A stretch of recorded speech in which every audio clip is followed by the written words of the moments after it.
When we read a story, we meet all kinds of characters, some complex, some simple, some who change and some who stay exactly the same. Let's break down 6 common types of characters and why some characters fit more than one category. The protagonist. The protagonist is the main character, the one at the center of the story's conflict and resolution. They're not always a hero, but they usually drive the story forward. Harry Potter is a classic protagonist. So is Katniss Everdeen in The Hunger Games.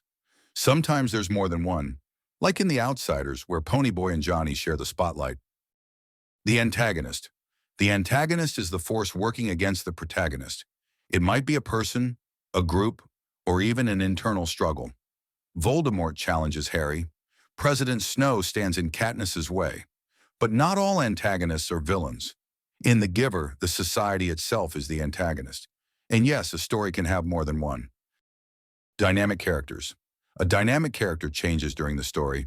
They grow emotionally, learn something important, or experience a shift in beliefs or values. Ebenezer Scrooge is a classic example. He starts off cold and selfish, but after facing his past, present, and future, he becomes generous and kind. Another example is Beast from Beauty and the Beast. At first, he's angry and selfish, but through Belle's influence, he learns kindness, patience, and love, eventually transforming both inside and out. Static characters. A static character stays the same throughout the story. They don't go through a big emotional or personal change, but that's not always a bad thing. Sometimes staying true to who you are takes real strength.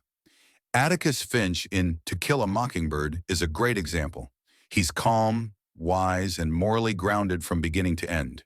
Even as the town turns against him, he holds firm to his values and teaches his children by example. Static characters often act as role models or anchors in a story, providing stability while others change around them. Round characters. Round characters are complex and realistic. They have multiple sides to their personality, strengths, flaws, emotions, and motivations.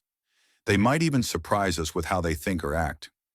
Marlin from Finding Nemo is a great example.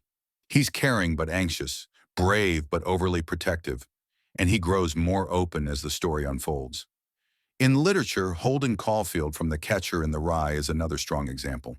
He's sarcastic, insecure, thoughtful, and emotional, full of contradictions that make him feel real. Flat characters. Flat characters are simple. They're usually defined by one main trait and don't change. Veruca Salt in Charlie and the Chocolate Factory is greedy, and that's pretty much it.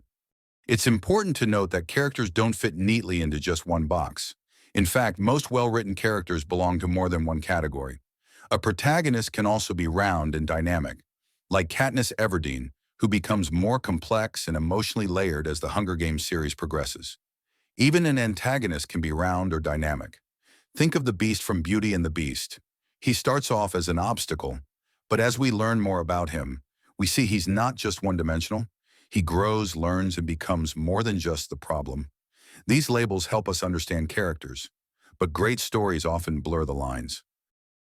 To recap, protagonist, antagonist, dynamic, static, round, flat.